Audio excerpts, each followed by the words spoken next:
السلام عليكم ورحمة الله وبركاته. الحمد لله وحده والصلاة والسلام على من لا نبي بعد أما بعد.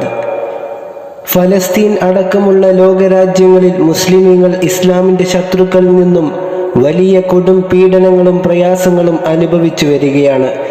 ഈ വലിയ കൊടും പീഡനങ്ങളിൽ നിന്നും ഇന്നും ഇസ്ലാമിക സമൂഹത്തെ രക്ഷിക്കാൻ ലോക മുസ്ലിമീങ്ങൾ ഒന്നടങ്കം ഇമാം മഹ്ദിയെ കാത്തിരിക്കുകയാണ്.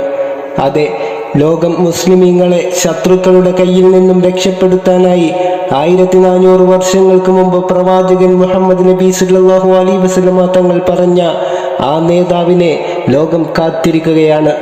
എന്നാൽ ഫലസ്തീനിൽ ഇപ്പോഴും ജൂതന്മാരുടെ ബോംബുകളുടെയും മിസൈലുകളുടെയും ആക്രമണത്താൽ ദിനം പ്രതി നൂറുകണക്കിന് ആളുകൾ മരിച്ചു വീഴുമ്പോഴും എന്തുകൊണ്ടാണ് അവരുടെ രക്ഷയ്ക്കായി ഇമാം മഹ്ദി എത്തുന്നില്ല എന്ന് നമ്മളിൽ പലരും ഇതിനോടകം എന്നേ ചിന്തിച്ചിട്ടുണ്ടാകും.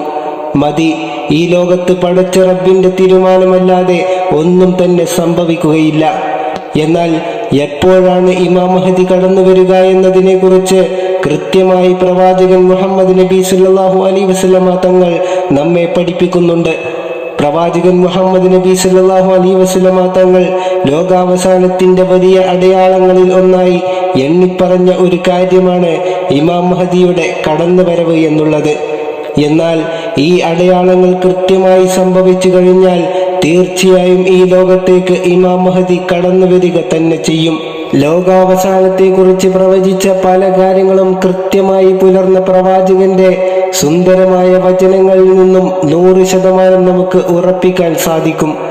ഇമാം മഹ്ദി ഈ ലോകത്ത് കടന്നു വരുന്നതിന് മുമ്പ് അല്ലാഹു സുബ്ഹാനഹു വ തആല ഈ ലോകത്തെ സൃഷ്ടിച്ചതു മുതൽ ഇതുവരെ കാണാത്ത വലിയ ഒരു അടയാളത്തെക്കുറിച്ച് പ്രവാചകൻ നമ്മെ പഠിപ്പിക്കുന്നുണ്ട്. ഇമാം മഹ്ദി വരുന്നതിന് തൊട്ടു മുമ്പ് ഒരു വിശുദ്ധമാക്കപ്പെട്ട റമദാൻ മാസത്തിൽ 6 ദിവസം ചന്ദ്രഗ്രഹണം ഉണ്ടാവുകയും റമദാൻ പകുതിയാകുമ്പോൾ സൂര്യഗ്രഹണം ഉണ്ടാവുകയും ചെയ്യും. മാത്രമല്ല, കുടിവെള്ളത്തിലെ ശക്തമായ വലിയ ക്ഷാമം ഉണ്ടാകുന്ന ഒരു കാലഘട്ടത്തിലാണ് ഇമാം മഹ്ദി കടന്നു വരിക എന്നത് കൃത്യമായി പ്രവാചകൻ നമ്മെ പഠിപ്പിക്കുന്നുണ്ട്. തുർക്കിയുടെ പ്രാന്തപ്രദേശത്തു നിന്നും കറുത്ത തലപ്പാവ് ധരിച്ച ഒരു സംഘം ആളുകൾ മക്കയിലേക്ക് വന്നിട്ടുണ്ട് എന്ന് നിങ്ങൾ അറിഞ്ഞു കഴിഞ്ഞാൽ മുട്ടിൽ എഴഞ്ഞിട്ടാണെങ്കിലും അവരെ പോയി മുസാഫഹത്ത് ചെയ്യുക. കാരണം ആ കൂട്ടത്തിൽ ഇമാം മഹ്ദി ഉണ്ടായിരിക്കുമെന്ന് അള്ളാഹുവിന്റെ റസൂൽ നമ്മെ പഠിപ്പിക്കുന്നുണ്ട്. കാണാൻ ഇരുനിറമുള്ള സുറുമയിട്ട പോലെയുള്ള കണ്ണുകൾ, തിളക്കമുള്ള പല്ലുകൾ, വലിപ്പത്തിൽ നീണ്ട പുരികങ്ങൾ, വിശാലമായ നെറ്റിത്തടം, 40-നോടടുത്ത് തോന്നിക്കുന്ന പ്രായം, ഇങ്ങനെ ഇമാം മഹ്ദിയെ കുറിച്ചുള്ള കൃത്യമായ രൂപരേഖ പ്രവാചകൻ നമ്മെ 1400 വർഷങ്ങൾക്ക് മുമ്പ് തന്നെ നമ്മെ പഠിപ്പിക്കുന്നുണ്ട്. ഇമാം മഹ്ദിയുടെ പേര് മുഹമ്മദ് എന്നായിരിക്കും. അതുപോലെ തന്നെ പിതാവിന്റെ പേര് അബ്ദുള്ള എന്നുമായിരിക്കും.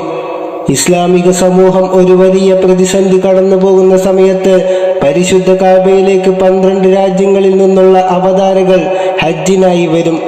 അവതാരകൾ ഇമാം മഹ്ദിയെ കണ്ടെത്താൻ ശ്രമിക്കുകയും ചെയ്യും. പരിശുദ്ധ കഅബയുടെ വാതിലിന്റെയും മഖാം ഇബ്രാഹിമിന്റെയും മധ്യത്തിലായി നെഞ്ചോട് നെഞ്ചമർത്തിക്കരയുന്ന 40 വയസ്സ് പ്രായം തോന്നിക്കുന്ന ഒരാളെ കാണുമ്പോൾ അവതാരകൾ പറയും, ഇതാണ് ഇമാം മഹ്ദി. അപ്പോൾ ഇമാം മഹ്ദി പറയും, അത് ഞാനല്ല.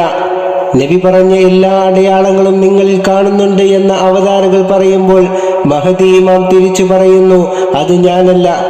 അള്ളാഹുവിന്റെ റസൂൽ നിങ്ങളെ ഏൽപ്പിച്ച ദൗത്യം നിങ്ങൾ ഏറ്റെടുത്തിട്ടില്ലെങ്കിൽ ഇസ്ലാമിക സമൂഹത്തിന് നേതൃത്വം നൽകാൻ ഇനി ആരും തന്നെ ബാക്കിയുണ്ടാവുകയില്ല എന്ന് പറയുമ്പോൾ അവസാനം പരിശുദ്ധ കഅബാലയത്തിന്റെ വാതിലിൽ കൈപിടിച്ചുകൊണ്ട് ഇമാം മഹ്ദി വലത്തെ കൈ അവതാരകൾക്ക് നേരെ നീട്ടും.